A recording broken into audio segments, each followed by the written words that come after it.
ఈ విధంగా భూదేవి తన విన్నపాన్ని తెలిపిన తర్వాత శ్రీ మహావిష్ణు వింటూ గమ్మునున్నాడు. బ్రహ్మదేవుడు ఏదో చెప్పాలని ప్రయత్నిస్తున్నాడు. నారద మహర్షి ఎక్కడి నుంచో వస్తూ ఉన్నాడు. ఇంతలో దేవతలు ఏమన్నారంటే, మహానుభావ, సృష్టికర్తవు నువ్వే కదా. బ్రహ్మదేవుడితో చెప్తున్నారు, ఈ భూదేవి తన యొక్క బాధనంతా కూడా విన్నవించింది. ఇప్పుడేందంటే దేవతలందరినీ కూడా వాళ్ళ వాళ్ళ అంశలతో భూలోకంలో పుట్టేటట్టుగా నీవు ఆదేశిస్తే, వాళ్ళ వాళ్ళ అంశలతో మేమంతా కూడా భూలోకంలో పుట్టి మా అంశలతో ఈ భూభారాన్ని తగ్గించవచ్చు కదా, దీనికి ఏమన్నా ప్రణాళిక ఉన్నదా ఏంది అని బ్రహ్మదేవుడిని అడిగారు అనమాట. దానికి మీరు చెప్పాలిక అని చెప్తే మేమందరం కూడా భూదేవికి సహకరించేదానికి మా వంతు కృషి మేము చేస్తామని చెప్పి దేవతలు చెప్పారు. అప్పుడు బ్రహ్మదేవుడు చెప్తున్నాడు, శ్రీ మహావిష్ణువు కూడా వింటూ ఉన్నాడు అనమాట. ఏం లేదు నాయన, దీనికి తగినటువంటి ఏర్పాటు చేసేదానికి నేను కొంత ముందుగానే ఏర్పాటు చేసి ఉన్నాను. నాకు తెలుసు ఇదంతా జరుగుతుందని. ఏమిటి అంటే, ఎలా జరుగుతుంది? ఇప్పుడు తారకామయం అనేటువంటి యుద్ధాన్ని చూశారు, జన సంక్షేమం అంతా జరిగింది. తర్వాత ఏ యుద్ధం జరుగుతుంది, ఎలా జరుగుతుంది అనే దానికి కొంత విషయం నాకు తెలుసు. దాన్ని మీకు చెప్తాను, విను. ఒకానొకసారి కశ్యప ప్రజాపతి నేను మాట్లాడుకుంటున్నాము. బ్రహ్మ చెప్తున్నాడు, కశ్యప ప్రజాపతి నేను సముద్ర తీరంలో కూర్చొని మాట్లాడుకుంటున్నాం సాయం సమయంలో మేమేదో తత్వ విషయాన్ని గురించి మాట్లాడుకునే సమయంలో చంద్రోదయం అయింది. చంద్రోదయం అవ్వంగానే సముద్రం పొంగింది బాగా. అంటే చంద్రుడోదయంప నుప్పొంగు జలధివోలే. పౌర్ణమి రోజు కానీ ఎప్పుడైనా సరే చంద్రోదయంగానైతే ఆ యొక్క సముద్రం పొంగుతుందన్నమాట. ఆ సముద్రం చంద్రోదయంగానే పొంగి తీరంలో కూర్చో ఉండేటువంటి మమ్మల్ని తడిపేసింది.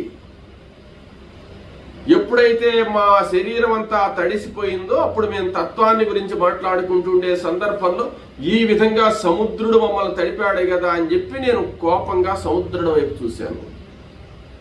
సముద్రుడి వైపు చూస్తే సముద్రుడు వెంటనే రాజు యొక్క ఆకారం, అంటే రాజ రూపంతో నాకు కనపడ్డాడు.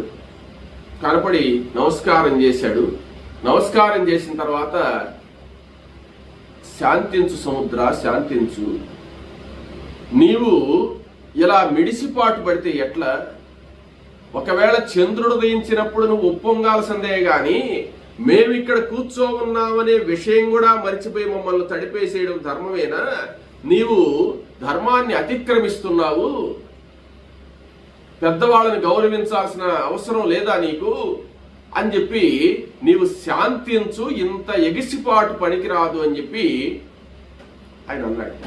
అని నీకు ఎందుకింత ఇటువంటి పాటు పడుతున్నావంటే, గంగా ప్రవాహం నీలో కలుస్తుంది. గంగను చూసేటోటికి నువ్వు సంతోషపడిపోయి, చంద్రుడు దించేటోటికి ఇంకా సంతోషపడిపోయి, పక్కన ఎవరున్నారనే విషయం కూడా చూడకుండా మమ్మల్ని తడిపావు. కాబట్టి నీవు రాజరూపంతో నాకు దర్శనమిచ్చావు. కాబట్టి ఈ పొరపాటు జరిగిన దానికి ప్రాయశ్చిత్తంగా నీవు భూలోకంలో ఒక రాజుగా పుడుతువు గాక అని చెప్పి శాపం పెట్టాడు. సరే, ఇంతలో గంగాదేవి కూడా అక్కడికి వచ్చింది. గంగాదేవిని కూడా చూసి, నీవు ఈ సముద్రుడు రాజుగా పుట్టిన తర్వాత సముద్రుణ్ణి వివాహం చేసుకొని మీరిద్దరూ కొంతకాలం అక్కడ ఉండాలి అని చెప్పి శాపం పెట్టాడు. దీనికి ప్రాయశ్చిత్తం అన్నమాట. కానీ కశ్యప ప్రజాపతి ఆశ్చర్యంగా చూశాడు బ్రహ్మదేవుడి సరే. ఏం తప్పు చేశాడు సముద్రుడు, ఇంత శాపం పెడుతున్నాడు ఈయన, మళ్ళీ మానవ అవతారం ఎత్తాలి, భూలోకంలో పుట్టాలని చెప్పి శాపం పెడుతున్నాడే అని ఆశ్చర్యంగా చూస్తున్నాడు.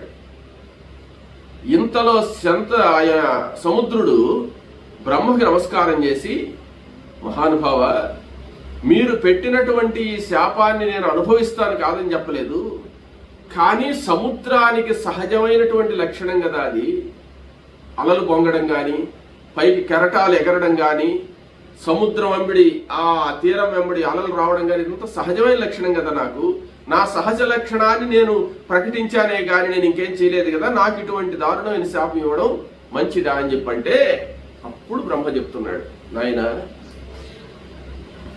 నేను లోకోపకారార్థంగానే శాపం పెడతాను కానీ ఇంక దేనికి కాదు. రాబోయేటువంటి ఆ భూదేవి యొక్క దుఃఖాన్ని తగ్గించడానికి, భూభారాన్ని తగ్గించడానికి శ్రీ మహావిష్ణువు భూలోకంలో అవతరించినప్పుడు నీకు సంబంధించినటువంటి కొన్ని అవసరాలు ఉన్నాయి, దానికని నేను శాపం పెట్టాను. నా శాపం లోకోపకారానికే కానీ ఇంక దేనికి కాదు. నీవు భూలోకంలో నేను శాంతించు అని చెప్పాను కాబట్టి శంతనుడు అనేటువంటి పేరుతో శంతన మహారాజుగా పుడతావు నువ్వు. శంతన మహారాజుగా పుట్టిన తర్వాత నిన్ను గంగ వివాహం చేసుకుంటుంది. గంగకు నీకు అష్టవసువులు అంటే దేవతలు, అష్టవసువులు దేవతలందరూ కూడా భూలోకంలో ఒక పుణ్యకార్యం కోసంగా పుడుతున్నారు కాబట్టి ఈ అష్టవసువులు వాళ్ళ అంశాలతో నీకు బిడ్డలుగా పుడతారు. పుట్టిన తర్వాత నువ్వు మరల సత్యవతి అనే ఆమెను వివాహం చేసుకుంటావు. సత్యవతి అనే ఆమెను వివాహం చేసుకున్న తర్వాత నీకు చిత్రాంగద విచిత్ర వీరులు అనేటువంటి బిడ్డలు పుడతారు. ఆ బిడ్డలు పుట్టిన తర్వాత కొంతకాలానికి నువ్వు మళ్ళా నీ అవతారాన్ని పరిపూర్తి చేసి సముద్రుడిగా మారిపోతావు. అప్పటి వరకు నీ బాధ్యత ఉన్నదని చెప్పాడు అనమాట. అని నేను చెప్పున్నాను. సభలో చెప్తున్నాడు బ్రహ్మ. ఆ శంతన మహారాజు అక్కడ పుడతాడు. ఆ శంతన మహారాజుకు ఆ చిత్రాంగద విచిత్ర వీర్యులు కలుగుతారు కదా. చిత్రాంగద విచిత్ర వీర్యులకు ధృతరాష్ట్రుడు, పాండురాజు అనేటువంటి వాళ్ళు, అంటే చిత్రాంగదుడు మరణిస్తాడు, విచిత్ర వీరుడు ఉంటాడు. విచిత్ర వీర్యుడికి ఇద్దరు కొడుకులు పుడతారు. ఆ విచిత్ర వీర్యుడి కొడుకులే ధృతరాష్ట్రుడు, పాండురాజు. ఇక్కడ చెప్తున్నాడు అసలు విషయాన్ని. ఆ ధృతరాష్ట్రుడి యొక్క భార్య అయినటువంటి గాంధారి అనే ఉంది. ఆ గాంధారి యొక్క గర్భంలో కలిపురుషుడు ప్రవేశిస్తాడు. కలిపురుషుడి యొక్క అంశతో దుర్యోధనుడు పుడతాడు. అదేవిధంగా పాండురాజు యొక్క భార్య అయినటువంటి కుంతీదేవి యొక్క గర్భవాసంలో యమధర్మరాజు అంశతో ధర్మరాజు పుడతాడు. అక్కడ ధర్మము ఇక్కడ అధర్మము రెండూ పుడతాయి. ఆ ధర్మాధర్మాల మధ్య కొంచెం యుద్ధం జరుగుతుంది. అప్పుడు వాళ్లకు కొట్లాట్లు వస్తాయి. కలిపురుషుడు ఎప్పుడు దుర్మార్గంగా ఆలోచించేటువంటి గుణం కలిగినటువంటి వాడు కాబట్టి అక్కడ వాళ్ళు ఆ రాజ్యాల దగ్గర కొన్ని గొడవలు వస్తాయి.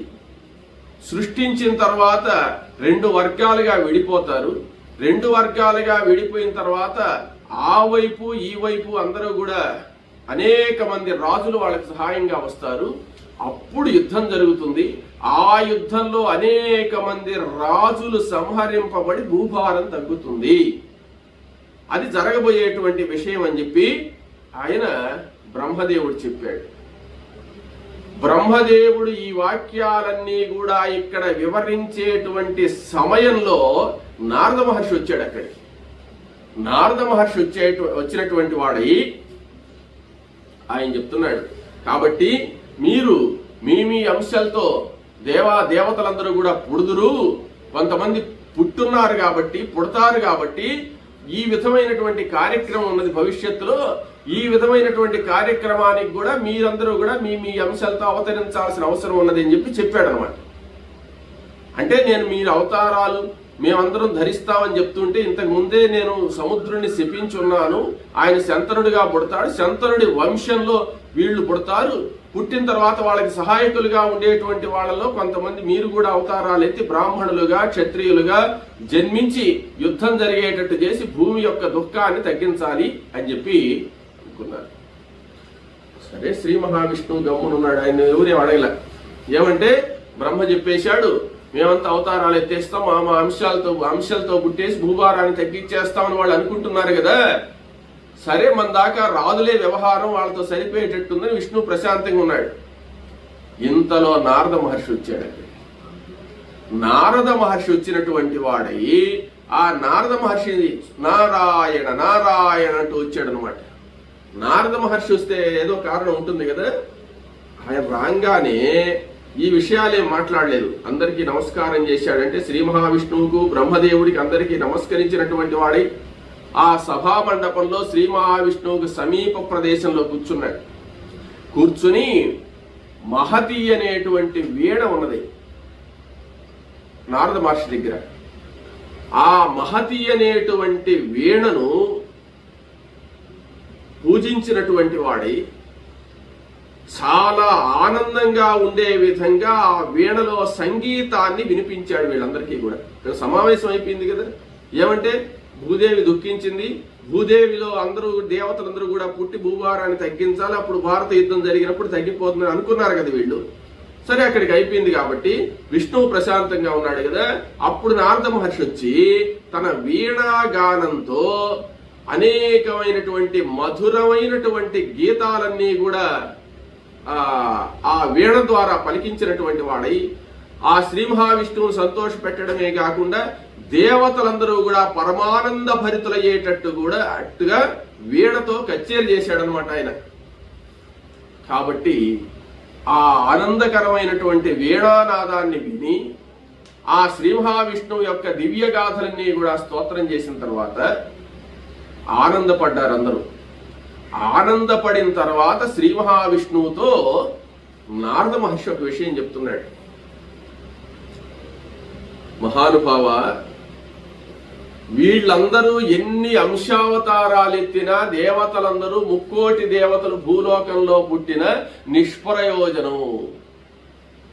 జరగాల్సినటువంటి యొక్క కార్యక్రమం జరగదు. వింటున్నాడు విష్ణువు గమ్మున. మీరందరి మాటలు పక్కన పెట్టండి.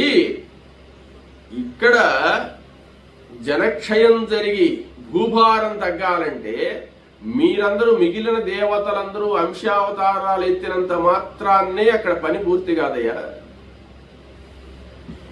శ్రీ మహావిష్ణువు జన్మించాలి.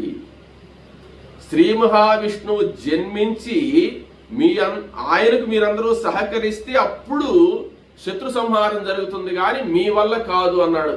ఎవరు? నారద మహర్షి. ఏమి అని అడిగాడు శ్రీ మహావిష్ణువు. ఏమయ్యా, వాళ్ళు ఏమంత అసమర్థుల?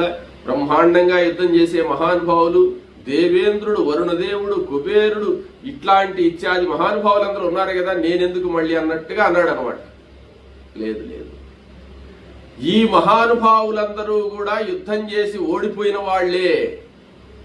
యుద్ధం చేసి ఓడిపోయినారా? వీళ్ళు అసలు యుద్ధమే చేయలేదు కదా, ఎప్పుడు ఓడిపోయినారంటే వీళ్ళందరినీ యుద్ధంలో ఓడగొట్టేసి వీళ్ళ యొక్క పదవులన్నీ స్వాధీనం చేసుకుని తర్వాత ఈ దేవతలందరూ కూడా దిక్కు లేక భయపడుతూ మీ దగ్గరికి వచ్చి స్తోత్రం చేస్తే మీరు గరుత్మంతుడి మీద వచ్చి భయంకరమైన యుద్ధం చేసి తారకామయమనేటువంటి భయంకర యుద్ధంలో మీరు సంహరించినటువంటి రాక్షసులందరూ కూడా మరలా పుట్టున్నారా భూలోకంలో. వాళ్ళని చంపాలంటే వీళ్ళు చంపలేరు, నువ్వు చంపాల్సిందేనని చెప్పి అందరూ మరలా జన్మించారా అనేది దేవతలందరూ ఆశ్చర్యపోతున్నారు. అప్పుడు చెప్తున్నాడు ఆయన ఏమంటే, త్రేతాయుగంలో రావణ సంహారం జరిగింది కదా. రావణ సంహారం జరిగినప్పుడు రామావతారం ఎత్తి రావణ సంహారం జరిగిపోయిందన్నారు. రావణ సంహారం జరిగిన తర్వాత రావణుడి యొక్క సంహారం చేసేసి అయోధ్య నగరానికి వెళ్లి రామచంద్రమూర్తి పరిపాలన సాగించేటప్పుడు రావణాసురుడి యొక్క మేనల్లుడు ఉన్నాడు, లవణాసురుడు అని. ఈ లవణాసురుడు మధు అనేటువంటి రాక్షసుడి యొక్క కొడుకు. ఆ మధు అనేటువంటి రాక్షసుడి కుమారుడైనటువంటి లవణాసురుడు మధువనము అనేటువంటి ప్రాంతంలో సంచరిస్తూ అక్కడ తపస్సు చేసేటువంటి ఋష్యాదులందరినీ కూడా హింసించి వాళ్ళ యజ్ఞయాగాది క్రతువులన్నీ భంగం చేసి చాలా హింస పెడుతుండాడు. అప్పుడు ఆ ఋష్యాదులందరూ కూడా వచ్చి స్తోత్రం చేస్తే రామచంద్రమూర్తి శత్రుఘ్నుని పంపించాడు. నారద మహర్షి చెప్తున్నాడు విషయం. శత్రుఘ్నుని పంపించిన తర్వాత ఆ శత్రుఘ్నుడు ఆ లవణాసురుని సంహరించేసి అదంతా కూడా ప్రశాంతమైన తర్వాత ఆ మధువనం అనేటువంటి ప్రాంతం దగ్గర రాజధాని ఒకటి నిర్మించాడు. ఆ రాజధాని మధువనంలో నిర్మింపబడింది కాబట్టి మధురా అని పేరు దానికి. ఆ మధురా నగరాన్ని నిర్మించింది లక్ష్మణస్వామి యొక్క శత్రుఘ్నుడు నిర్మించి అక్కడ పరిపాలన జరుగుతూ ఉంది. రామచంద్రమూర్తి పరిపాలన చేసినటువంటి 24వ త్రేతాయుగం నుంచి ఆ మధురా నగరం బ్రహ్మాండంగా సస్యశ్యామలంగా అన్ని విధాలైనటువంటి సౌకర్యాలతో ప్రకాశిస్తూ రాజులు పరిపాలన చేస్తూ ఉంటే దేదీప్యమానంగా వెలుగుతూ బ్రహ్మాండమైనటువంటి ప్రకాశవంతంగా మన దేశంలో ఉండేటువంటి అన్ని నగరాల కంటే ప్రత్యేకమైన నగరంగా మధుర అనేటువంటిది పేరు ప్రఖ్యాతులు చెంది భోగభూమిగా తర్వాత కర్మభూమిగా రెండు విధాలా అది పనిచేస్తూ ఆ మధురా నగరం ప్రఖ్యాతి చెందింది. ఆ ప్రఖ్యాతి చెందినటువంటి మహానగరం 24వ త్రేతాయుగం నుంచి అనుభవింపబడి తర్వాత 28వ ద్వాపరయుగం వచ్చిన తర్వాత 28వ ద్వాపరయుగంలో 30వ భాగం అయిపోయిన తర్వాత ఆ మధురా నగరాన్ని ఉగ్రసేన మహారాజు పరిపాలిస్తూ ఉంటే ఆ ఉగ్రసేన మహారాజుకు కుమారుడుగా కంసుడు పుట్టాడు. ఆ కంసుడు ఎవరో తెలుసా? మీ చేత సంహరింపబడినటువంటి 100 శిరస్సులు 100 చేతులు కలిగి భయంకరంగా మీరు తారకామ యుద్ధంలో సంహరించినటువంటి కాలనేమేనయ్యా యొక్క కంసుడు. మరలా మీకోసం సిద్ధంగా పుట్టున్నాడు మహానుభావ. ఆ కాలనేమిని చంపలేకనే కదా ఈ దేవతలందరూ పారిపోయింది. అప్పుడు కదా మీరు వచ్చి ఆ కాలనేమిని చక్రాయుధంతో ముక్కలుగా ఖండించేసింది. ఆ కాలనేమి కంసుడుగా పుట్టున్నాడని చెప్పి నారద మహర్షి చెప్పాడు. అంటే దీన్ని బట్టి మనకి ఏం తెలుస్తుంది? మరలా మరణించిన వాళ్ళు మరలా పుడతారు, మరలా సాధించుకుంటారనే దానికి ఇది ఒక ఉదాహరణ అన్నమాట. కాలనేమి కంసుడిగా పుట్టాడు. తర్వాత పూర్వజన్మ కర్మ వాసనల వల్ల, అంటే ఇప్పుడు జరిగేటువంటి ప్రజెంట్ చెప్తున్నాడు అనమాట ఆయన, ఇప్పుడుండేటువంటి విషయం. పుట్టి మొదటి జన్మలో ఉన్నటువంటి వెనుకటి జన్మలో ఉన్నటువంటి దుర్వాసనల వల్ల గర్వం చెందినటువంటి వాడై తండ్రి అయినటువంటి ఉగ్రసేనుణ్ణి బంధించి, అంటే రాక్షసత్వం ఉంది కాబట్టి అతనిలో, ఆ ఉగ్రసేనుణ్ణి తండ్రినే బంధించేసి రాజ్యం చేస్తున్నాడు. మధురా నగరాన్ని పాలిస్తున్నాడు కంసుడు. ఇక కంసుడి యొక్క సేనానాయకులు ఆ కాలనేమి యొక్క సేనానాయకులందరూ ఉన్నారు కదా, వాళ్ళందరూ కూడా అక్కడ రాక్షసులుగా పుట్టున్నారు. మరలా పుట్టారు వాళ్ళు ఎవరు పుట్టారు అంటే, కాలనేమి కంసుడిగా పుట్టానని చెప్పాను. ద్వారకామ యుద్ధంలో చనిపోయిన వాళ్ళు వీళ్ళందరూ కూడాను. హయగ్రీవుడు గుర్రం రూపంలో కేసి అనే రాక్షసుడిగా పుట్టున్నాడు. ఆ హయగ్రీవుడిని కూడా మీరే సంహరించారు ఇంతకు ముందు యుద్ధంలో. ఇప్పుడు మరలా అతను అవతారం ఎత్తున్నాడు. అరిష్టుడు అంటే బలిచక్రవర్తి కొడుకు. బలిచక్రవర్తి కొడుకును కూడా మీరు సంహరించారు కదా. ఆయన మరల వృషభాసురుడుగా పుట్టున్నాడు.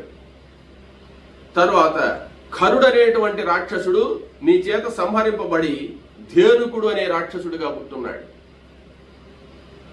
లంబుడు ప్రలంబుడుగా పుట్టున్నాడు. లంబుడు అంటే పొడుగైనటువంటి ఆభరణాలు వేసుకుని ఏనుగు మీద వచ్చి యుద్ధం చేసినటువంటి ఆయన ఇక్కడ ప్రలంబాసురుడుగా పుట్టున్నాడు. మరల నిశుంభుడు అనే రాక్షసుడు కువలయాపీడం అనేటువంటి ఏనుగుగా పుట్టున్నాడు. వరాహుడు కిషోరుడు అనేటువంటి వాళ్ళు చాణూర ముష్టికులుగా పుట్టారు. ఆ రాక్షసులిద్దరూ కూడా చాణూర ముష్టికులుగా పుట్టారు. ఇక వీరంతా కంసుడి యొక్క కంసుడికి సేవ చేసేటువంటి సేవకులు అన్నమాట వీళ్ళందరూ.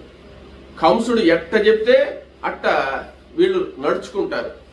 వీళ్ళు ఎక్కడ సంచరిస్తూ ఉంటారంటే బృందావనంలో, తర్వాత ఏమంటే కాళిందీ తీరంలో, తర్వాత కాండీరం అనేటువంటి ప్రాంతంలో, తాటి చెట్ల అడవిలో, మధురాపురంలో సంచరిస్తూ ఉంటారు ఈ రాక్షసులందరూ కూడా. మయుడు తారుడు అనేటువంటి రాక్షసులు ఇద్దరున్నారు. ఆ మయుడు తారుడు అనేటువంటి రాక్షసులను కూడా మీరే సంహరించారు. వాళ్ళిద్దరూ ఇప్పుడు మురాసురుడనేటువంటి రాక్షసుడి కొడుకులుగా పుట్టి ప్రాగ్జ్యోతిషపురంలో నరకాసురుడికి సహాయకులుగా పుట్టున్నారయ్యా. శ్రీ మహావిష్ణువు మీకు తెలియని విషయం కాదు. ఇటువంటి రాక్షసులందరూ పుట్టుంటే వీళ్ళు నీ పట్ల ఉండేటువంటి ద్వేషం, పూర్వజన్మలో నువ్వు వీళ్ళందరినీ చంపేస్తున్నావు అనేటువంటి బాధ, ఆ ద్వేషంతో నిన్ను ఎవరైతే అర్చిస్తారో, నిన్నెవరైతే పూజిస్తారో, నిన్నెవరైతే నమ్ముతారో వాళ్ళందరినీ కూడా సంహరిస్తూ లోకద్రోహం చేస్తున్నారు ఈ రాక్షసులు.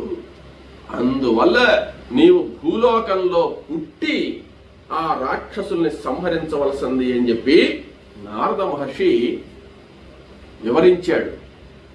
అప్పుడు శ్రీ మహావిష్ణువు చిరునవ్వు నవ్వి, నారద, వీళ్ళు ఎవరో, ఎందుకు పుట్టారో, వాళ్ళని సంహరించడం ఎలాగో అవన్నీ కూడా నేను ఆలోచించాను, తెలుసు నాకు. నీవు కొన్నే చెప్పావు, ఇంకా కూడా ఉన్నారు రాక్షసులు, నేను చెప్తాను వినమన్నాడు విష్ణువు. ఏమయ్యా అంటే కాలయవనుడు, జరాసంధుడు, శిశుపాలుడు, కౌశికుడు, చిత్రసేనుడు మొదలైనటువంటి భయంకరమైన రాక్షసులందరూ కూడా ఉన్నారు. వాళ్ళందరినీ సంహరించాల్సిన బాధ్యత నా మీద ఉన్నది. వాళ్ళందరినీ తుదముట్టిస్తాను,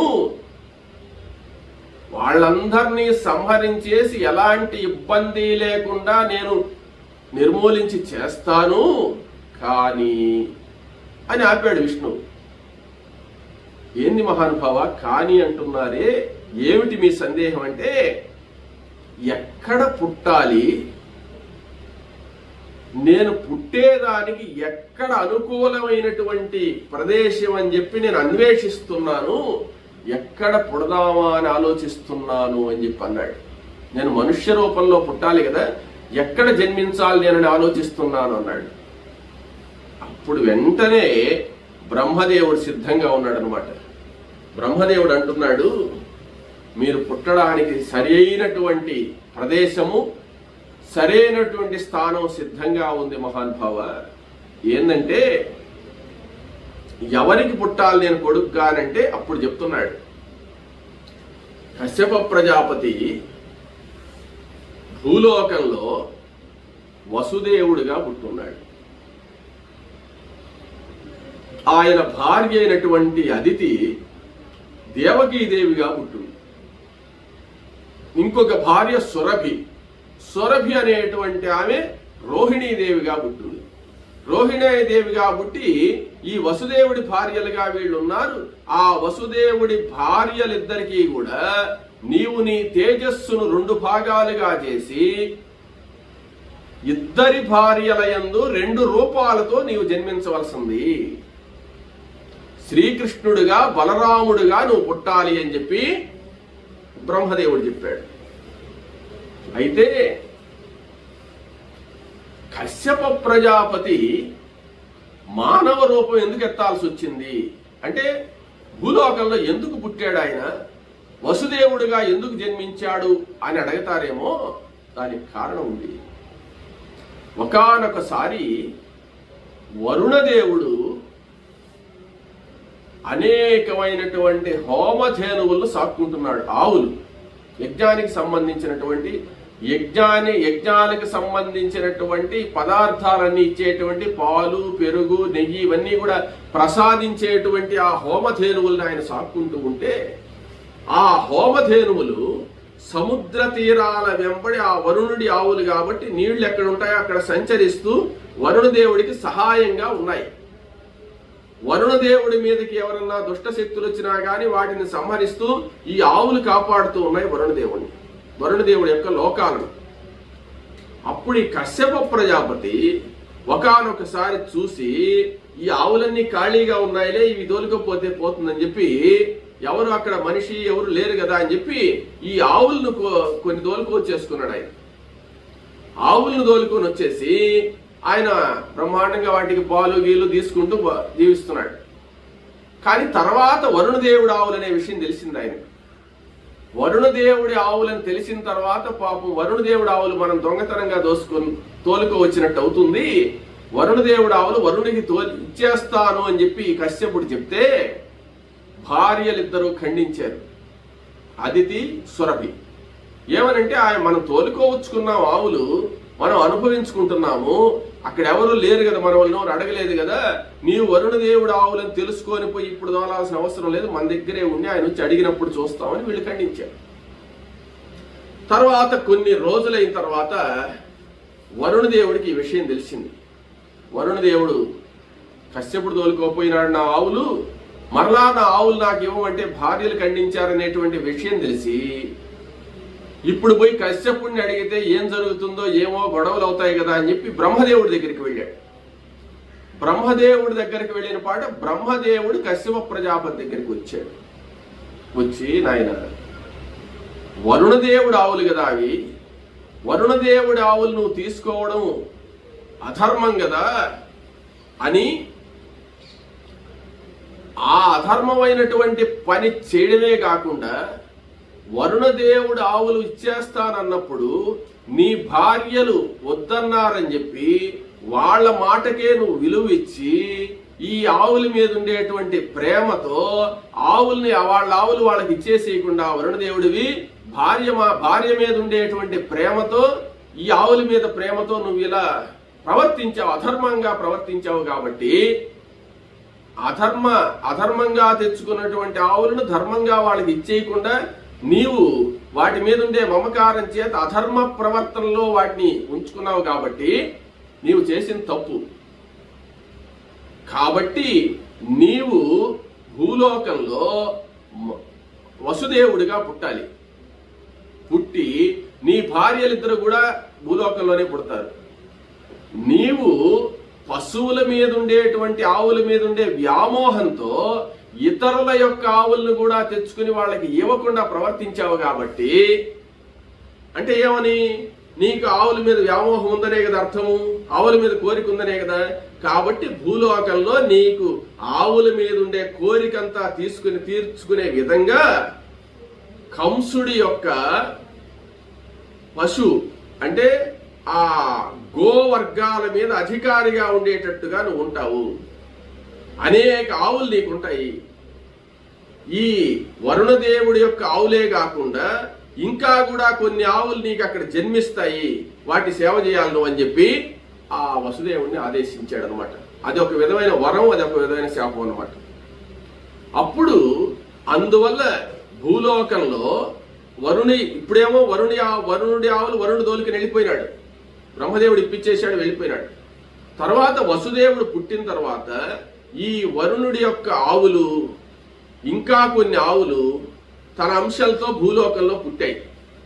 పుట్టిన తర్వాత అవన్నీ కూడా కంస పరిపాలన జరుగుతూ ఉన్నది కాబట్టి, ఉగ్రసేనుని బంధించి కంసుడు పరిపాలన సాగిస్తున్నాడు కాబట్టి, ఆ పరిపాలనలో భాగంగా అనేక వేల కోట్ల ఆవులు ఉన్నాయి కాబట్టి వాటిల్లో అనేక గోవర్గాల మీద అధికారాన్ని వసుదేవుడికి ఇచ్చున్నారు. ఆ గో పరిపాలకుడిగా ఉంటూ ఈయన పరిపాలన చేస్తూ ఉన్నాడు వసుదేవుడు. మీరేమంటే ఆ వసుదేవుడికి కుమారుడుగా పుట్టి నీవు కూడా పశుపాలకుడివై ఆవులను పోషిస్తూ ఆవులను రక్షిస్తూ గోవిందుడుగా నువ్వు పరిపాలన చేస్తూ, అంటే తండ్రి గారికి గోవుల మీద అభిమానం కాబట్టి నీవు కూడా తండ్రి కోరిక ప్రకారంగా ఆ గోవులను పోషిస్తూ ఆ గోవులను విడిచిపెట్టలేనటువంటి ప్రేమతో ఆయన ఉన్నాడు కాబట్టి, గోవుల మీద ప్రేమ కలిగింది కాబట్టి, గోవులను ఆదరించాడు కాబట్టి, గోవుల్ని పోషించాడు కాబట్టి, ఆ వరుణ దేవుడి గోవులైనా ఏ గోవులైనా ఆయన గోవుల్ని అమితంగా ప్రేమించి అభిమానించి చేశాడు కాబట్టి, నువ్వు గోవిందుడివి కాబట్టి, గోవులను రక్షించిన వాళ్ళని కాపాడుతావు కాబట్టి, గోవులను పోషించినటువంటి వాళ్ళని నువ్వు ఆదరిస్తావు కాబట్టి, నీవు ఆ గోరక్షణతో ఉండేటువంటి ఆ వసుదేవుని యొక్క గర్భవాసంలో జన్మించి ఆ గో రక్షణ చేసినటువంటి ఆ దేవకీ వసుదేవులను యొక్క కుమారుడుగా పుట్టి వాళ్ళకి ఆనందాన్ని కలిగించి పిల్లవాడుగా బాల్య చేష్టలన్నీ కూడా చేస్తూ నీవు తల్లిదండ్రులకు ఆనందాన్ని కలిగించాల్సినటువంటి పరిస్థితి ఉన్నది గో సంరక్షణ వల్ల. అందువల్ల నీవు ఆ గోవులన్నీ కూడా రక్షించవలసింది, గోపాలకుడుగా పేరు పొందవలసింది, తర్వాత దేవకీ వసుదేవుల యొక్క జన్మ సార్థకం చేయవలసింది, వాళ్ళని రక్షించవలసింది అని చెప్పి ఈయన అక్కడైతే నీకు అనుకూలంగా ఉంటుంది. ఆ దేవకీదేవి కంసుడి యొక్క చెల్లెలు అంటే పెదనాయన కూతురు అవుతుంది. నీకు మేనమావగా ఉంటాడు కంసుడు. నీవు ఆ దుర్మార్గుడైనటువంటి కాలనేమి ఆ విధంగా పుట్టున్నాడు కాబట్టి ఆ కాలనేమి నువ్వు సంహరించవలసింది, రాక్షస సంహారానికి నీవు కృష్ణావతారాన్ని ధరించవలసింది అని చెప్పి బ్రహ్మదేవుడు శ్రీ మహావిష్ణువును ప్రార్థించాడు. ఆ మాటలు వినినటువంటి వాడై బ్రహ్మదేవుడు ఆ శ్రీ మహావిష్ణువు పరమానంద భరితుడై, నాయనా మీ కోరిక నేను తీరుస్తాను, భూలోకంలో నేను నా అంశలు రెండుగా, నా తేజస్సును 2 భాగాలు చేసి శ్రీకృష్ణ బలరాములుగా అవతరిస్తాను, వసుదేవుని యొక్క బిడ్డలుగా మేము పెరుగుతాము, దేవకీదేవి గర్భవాసంలో నేను జన్మిస్తాను, ఆ రోహిణీదేవి గర్భంలో బలరాముడిగా నేను అవతరిస్తానని చెప్పి దేవతలందరికీ చెప్పి భూదేవిని ఊరడించి నారద మహర్షిని సంతోషపరిచి ఆయన వాళ్ళందరినీ వీడ్కొన్నటువంటి వాడై బయలుదేరబోతూ ఉండే సమయంలో నారద మహర్షి,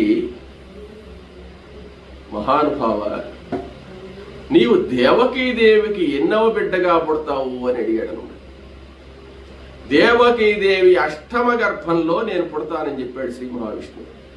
సరే, ఆ మాట చెప్పేసినటువంటి వాడై ఆయన దేవతలందరినీ కూడా వీడ్కొని ఆ క్షీరసాగరం వైపు అంటే మేరు పర్వతం యొక్క ఆ శిఖరం మీద నుంచి ఆ కామదోహిని అనేటువంటి సభలో నుంచి బయలుదేరినటువంటి వాడై పాల సముద్రంలో ఉత్తర ప్రాంతంలో ఉండేటువంటి తన నివాసానికి వైకుంఠానికి ఆ శ్రీ మహావిష్ణువు వెళ్ళిపోయినాడు గరుడ వాహనం మీద.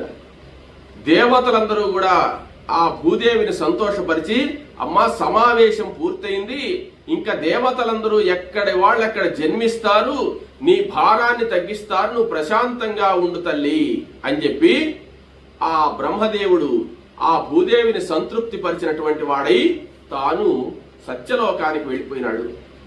దేవతలందరూ వాళ్ళ లోకాలకు వాళ్ళు వెళ్ళిపోయినారు, అంతా ప్రశాంతంగా ఉంది. నారద మహర్షి మాత్రం ఎక్కడికి వెళ్ళాడని, నారద మహర్షి ఆ సభ పూర్తవ్వంగానే నేరుగా బయలుదేరి మధురా నగరానికి వచ్చాడు. మధురా నగరానికి వచ్చి కంసుడుండే దగ్గరికి వచ్చాడు అనమాట. నారాయణ నారాయణ అంటూ వచ్చాడు. అక్కడ ద్వారపాలకులు ఉన్నారు. ద్వారపాలకుల దగ్గరికి వచ్చి, నేను నారద మహర్షిని వచ్చానయ్యా, కొంచెం మీ కంసుల వారికి తెలియజేయండి అన్నాడు. వాళ్ళు పోయి లోపల కంసుడితో చెప్పారు, అయ్యా నారద మహర్షి వచ్చి ఉన్నాడంటే వెంటనే నారద మహర్షిని అడ్డు చెప్తానేమిట్రా, ప్రవేశపెట్టండి అన్నాడు. వెంటనే నారద మహర్షి కంసుని యొక్క సభా మండపంలోకి వెళ్ళాడు. వెళ్ళి నారాయణ నారాయణ అనగానే అప్పుడు ఆయన అర్ఘ్యపాద్యాది విధులు పూజించి ఆ కంసుడు ఆ దేవఋషి అయినటువంటి నారద మహర్షిని ఒక ఉచితాసనం బంగారు సింహాసనం మీద కూర్చోమన్నాడు. కూర్చున్న తర్వాత నారద మహర్షి, ఊరకరారు మహానుభావులు ఏదో విశేషాన్నే పట్టుకొని వచ్చి ఉంటారు, ఏమిటి విశేషాలు, త్రిలోక సంచారులు కదా అని అడిగాడు. నారాయణ, కంస, నీకు నేను చాలా స్నేహితుడిని కదా, ఎప్పుడూ నీ మేలు కోరేవాడిని కదా, నేను నిన్ను గురించి కొన్ని విషయాలు చెప్పడానికే వచ్చానయ్యా. ఏమంటే, నేను ఆ మేరు శిఖరం నేను ఒకసారి గంగా తీరంలో అలా ప్రయాణం చేస్తూ అలా పోతుండే ఆకాశ మార్గంలో మేరు పర్వతం మీద సూర్యశఖం అనేటువంటి శిఖరం ఉన్నది. ఆ శిఖరం దగ్గర కామరూపిణి అనేటువంటి ఒక సభ జరుగుతుంటుంది. దేవతలు అప్పుడప్పుడు సమావేశం అవుతారు. అక్కడ దేవతలందరూ చాలా మంది సమావేశం అయి ఉంటే, ఏందబ్బా ఈ సమావేశం చూస్తామని చెప్పి నేను అక్కడికి వెళ్ళాను. అక్కడికి వెళ్ళి చూస్తే, కంస మహారాజా, ఆ చర్చ అంతా నిన్ను గురించేనయ్యా. లోకకంటకుడుగా ఉన్నటువంటి యొక్క కంస మహారాజును ఎలా సంహరించాలని ఆలోచిస్తున్నారు. ఆలోచించి శ్రీ మహావిష్ణువు, బ్రహ్మ, దేవేంద్రుడు అందరూ ఆలోచించి ఒక నిర్ణయం తీసుకున్నారు. ఆ నిర్ణయం ఏమిటంటే, మీ పెదనాన్న కూతురైనటువంటి దేవకీదేవి యొక్క అష్టమ గర్భంలో శ్రీ మహావిష్ణువు అవతరించి నిన్ను సంహరించాలని చెప్పి అనుకుంటున్నాడు. కాబట్టి నీవు త్వరగా చేయవలసినటువంటి దాన ధర్మాలన్నీ చేసేసుకో. అన్ని రకాలైనటువంటి సుఖాలు అనుభవించేసేయి. నీ కోరికలన్నీ త్వరగా తీర్చేసుకో. నీ సహోదరి యొక్క అష్టమ గర్భంలోనే నీ శత్రువు పుడుతున్నాడు, జాగ్రత్త. ఇది నా ప్రాణ స్నేహితుడివి కాబట్టి నీకు తెలియాలని చెప్పిపోవడానికిగా వచ్చాను. నాకు కూడా సమయం లేదు, సమయం పూర్తయిపోయింది. మరలా ఇంకొకసారి వచ్చి కలుస్తాను కంస మహారాజా, నేను పోయి వస్తాను, ఆ వార్త చెప్పడానికిగా వచ్చాను అని చెప్పి ఆ నారద మహర్షి బయలుదేరాడు. నారదుడికి ఏంటంటే, ఎక్కడి విషయం అక్కడ చెప్పేకపోతే ఆయనకు తృప్తి తీరదన్నమాట. వెంటనే చెప్పేశాడు, వెళ్ళిపోయినాడు. కంసుడు ఆ వార్త తెలుసుకున్నటువంటి వాడై వెంటనే ఏం చేశాడంటే, ఆలోచిస్తున్నాడు ఎలా చెయ్యాలి అంటే, యాదవ వంశంలో పుట్టేటువంటి బిడ్డ వల్ల నాకు మృత్యు ఉన్నదని చెప్పి నారద మహర్షి చెప్పినాడు కదా.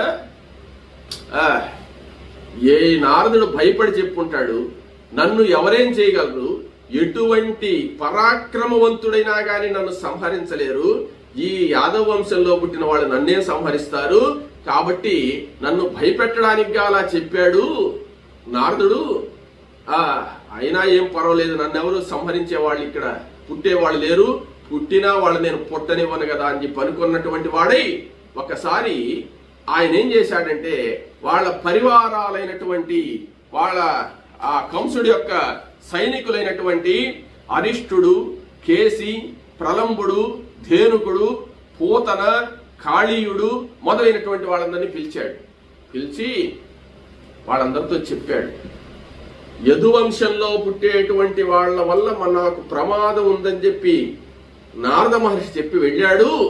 కాబట్టి మీరు అన్ని విధాలైనటువంటి యాదవ వంశాల్లో యొక్క పరిసరాల్లో మన రాజ్యంలో జరిగేటువంటి విషయాలన్నీ ఒక్కంట జాగ్రత్తగా గమనిస్తూ ఉండండి. ప్రతి ఒక్కరి యొక్క గర్భస్థ శిశువుల యొక్క చలనాన్ని కూడా గమనిస్తుండాలి. నాకు యదువంశంలో పుట్టేవాడి యొక్క వల్ల మరణం ఉందని చెప్పి నారదుడు చెప్పాడు. కాబట్టి మీరు అన్ని విధాలైనటువంటి ప్రాంతాల్లో సంచరిస్తూ ఎక్కడ ఏం జరుగుతుంది అనేటువంటి విషయం ఎప్పటికప్పుడు నాకు తెలియజేస్తుండాలి. ఎవరు గర్భంతో ఉన్నా గర్భంతో ఉండే యొక్క పిండము యొక్క చలనాన్ని కూడా మీరు గమనించి ఉండాలి, జాగ్రత్త అని చెప్పి జాగ్రత్తలు చెప్పి ఈ రాక్షసులందరినీ పంపించేసి కంసుడు తన అంతఃపురంలోకి వెళ్ళినటువంటి వాడై శయన మందిరంలో కాసేపు విశ్రమించి ఆలోచిస్తూ ఉన్నాడట. ఈ దేవకీదేవి యొక్క అష్టమ గర్భాన్ని గురించి ఏం ఆలోచిస్తాడు, ఏం నిర్ణయం తీసుకుంటాడనే విషయాన్ని మనం రేపు తెలుసుకుందాం.